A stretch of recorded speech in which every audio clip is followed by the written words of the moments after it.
السلام علیکم ناظرین، welcome back to virtual reality. ہماری تاریخ میں سب سے بڑا اور خوبصورت نام عبداللہ بن زید رحمۃ اللہ علیہ کا ہے۔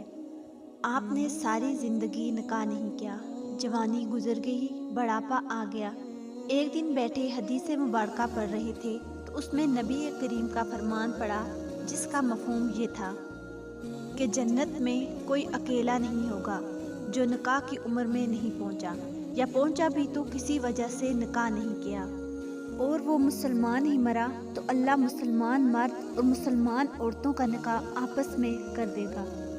جب یہ حدیث مبارکہ پڑھی تو دل میں خیال آیا کہ یہاں تو نکاح نہیں کیا، جنت میں تو ہونا ہی ہے، جنت میں تو ہونا ہی ہے، تو جنت میں میری بیوی تو ہوگی۔ دعا کی، یا اللہ تو مجھے دکھا کہ جنت میں میری بیوی کون ہوگی۔ پہلی رات دعا قبول نہیں ہوئی، دوسری رات بھی دعا قبول نہیں ہوئی، تیسری رات دعا قبول ہو گئی۔ خواب میں کیا دیکھتے ہیں کہ کالے رنگ کی عورت ہے، حضرت بلال حبشی کے دیس کے رہنے والی، حبشہ کے دیس کی، اور وہ کیا کہتی ہے کہ میں میمونہ ولید ہوں اور میں بصرہ میں رہتی ہوں۔ پتہ مل گیا، آنکھ کھلی، حضرت کی تہجد کا وقت ہو گیا تھا۔ نوافل پڑھے، نماز فجر باجماعت ادا کی اور سواری لے کر حضرت عبداللہ بن زید بصرہ گئے۔ وہاں لوگوں نے بڑا استقبال کیا، حضرت کا نام ہی بہت بڑا تھا۔ بیٹھا کر پوچھا، حضرت بتائے بغیر کیسے آنا ہوا؟ خیر تو ہے؟ آپ نے پوچھا، یار یہ تو بتاؤ یہاں کوئی میمونہ ولید رہتی ہے؟ لوگوں نے حیرت سے پوچھا، حضرت آپ اتنے دور سے چل کے میمونہ ولید کو ملنے آئے ہیں؟ آپ نے فرمایا، کیوں، اس سے کوئی نہیں مل سکتا؟ لوگوں نے کہا، وہ تو دیوانی ہے، لوگ اسے پتھر مارتے ہیں۔ حضور نے پوچھا، کیوں مارتے ہیں؟ حضور کام ہی ایسے کرتی ہے، کوئی رو رہا ہو تو اسے دیکھ کر ہنسنے لگتی ہے، اور کوئی ہنس رہا ہو تو اسے دیکھ کر رونے لگتی ہے، اور وہ اجرت پر پیسے لے کر لوگوں کی بکریاں چراتی ہے۔ آج بھی ہماری بکریاں لے کر جنگل گئی ہوئی ہے، حضور آپ آرام فرمائیں، عصر کے بعد آ جائے گی، آپ مل لیجئے گا۔ حضرت نے فرمایا، عصر کس نے دیکھی کہ وہ کس سمت گئی ہے؟ لوگوں نے کہا، حضور جنگل نہ جائیں، بہت خوفناک جگہ ہے۔ آپ نے فرمایا، بتاؤ کس طرف گئی ہے؟ لوگوں نے آپ کو بتا دیا۔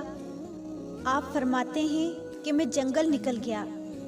آپ جنگل گیا تو جنگل واقعی ہی بہت خوفناک تھا، جنگلی جانوروں کی بھرمار تھی، قدم قدم پر کوئی چیز کھڑی تھی۔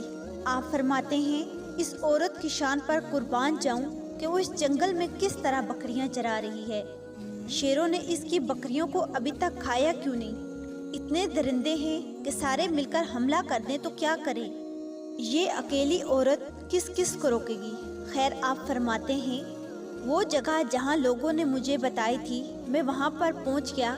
جب میں وہاں پہنچا تو وہاں منظر دیکھ کر میں حیران رہ گیا۔ دو حیران کرنے والے منظر تھے۔ پہلا، میمونہ ولید بکریاں نہیں چرا رہی تھی، وہ اس جنگل میں جائے نماز بچھا کر نماز پڑھ رہی تھی۔ بکریاں چرانا تو بہانہ تھا، یہ تو بہانہ تھا کنارہ کشی کا۔ لوگ یہی سمجھتے تھے میمونہ سارا دن بکریاں چراتی ہے، لیکن میمونہ بکریاں نہیں چرا رہی تھی۔ دوسرا کیا دیکھا کہ میمونہ تو نماز پڑھ رہی ہے تو پھر بکریاں کون چرا رہا ہے؟ بکریاں تو ایک جگہ نہیں رکتی، کہیں ادھر جاتی تو کہیں ادھر۔ آپ فرماتے ہیں کہ میمونہ نماز پڑھ رہی تھی اور بکریاں شیر چرا رہے تھے۔ بکریاں چر رہی تھی، شیر ان کے ارد گرد گھوم رہے تھے۔ اگر کوئی بکری بھاگتی ہے تو اس کی فطرت ہے شرارت کرنا، تو شیر اسے پکڑ کر واپس لے آتے، لیکن کہنا کچھ نہیں۔ آپ فرماتے ہیں، میں حیران اور پریشان کھڑا تھا، یہ کیسے ہو گیا ہے؟ یہ فطرت کیسے بدل گئی؟ لوگ کہتے ہیں کہ فطرت نہیں بدلتی، یہ شیروں اور بکریوں میں یاری کیسے ہو گئی؟ آپ فرماتے ہیں، میں ادھر حیران و پریشان کھڑا ہوں کہ میمونہ ولید نے کب نماز ختم کر دی اور مجھے مخاطب کر کے کہتی ہے، اے عبداللہ، ملنے کا وعدہ تو جنت میں تھا، آپ یہاں آ گئے۔ آپ فرماتے ہیں، کہ میں حیران رہ گیا، اس سے پہلے تو آپ سے کبھی بات نہیں ہوئی، تو میمونہ ولید کو میرا نام کیسے معلوم ہو گیا تھا؟ فرماتے ہیں میں نے حضرت میمونہ سے کہا اس سے پہلے تو کبھی ملاقات نہیں ہوئی، تو آپ کو میرا نام کیسے ملا؟ جواب ملا، حضرت میمونہ فرماتی ہیں جس اللہ نے تجھے رات کو میرے بارے میں بتایا ہے، اس اللہ نے مجھے بھی آپ کے بارے میں بتایا ہے۔ آپ فرماتے ہیں کہ جس چیز نے مجھے سب سے زیادہ حیران کیا کہ یہ فطرت کیسے بدل گئی۔ میں نے میمونہ ولید سے پوچھا آپ یہ تو بتاؤ یہ شیروں نے بکریوں کے ساتھ یاری کیسے کر لی؟ یہ تو غذا ہے ان کی، اگر شیر بکریوں سے یاری کر لیں گے تو کھائیں گے کیا؟ یہ معاملہ کیسا ہو گیا؟ حضرت میمونہ ولید فرماتی ہیں جب سے میں نے اللہ سے صلح کر لی ہے، اس دن سے ان شیروں نے میری بکریوں کے ساتھ صلح کر لی ہے۔ محترم عزیز و دوستو، آپ سب بھی صلح کر لیں، یاری لگا لیں، رب کے ساتھ اپنا تعلق مضبوط کر لیں۔ کتنے سال ہو گئے ہم نے اللہ کی کوئی ایک بات مانی، لیکن وہ کھلا بھی رہا ہے، پلا بھی رہا ہے، تو دکھا بھی رہا ہے۔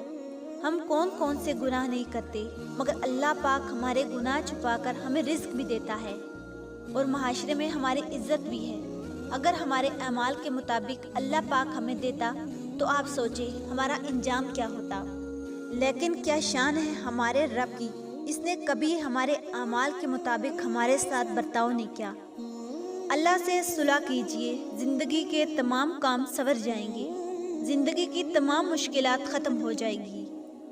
امید کرتی ہوں کہ آپ کو آج کی ویڈیو اچھی لگی ہوگی۔ ویڈیو اچھی لگے تو ہمارے چینل کو سبسکرائب ضرور کیجیے گا، اور پھر ملتے ہیں کسی اچھی ویڈیو کے ساتھ۔ تب تک کے لیے اپنا خیال رکھیں۔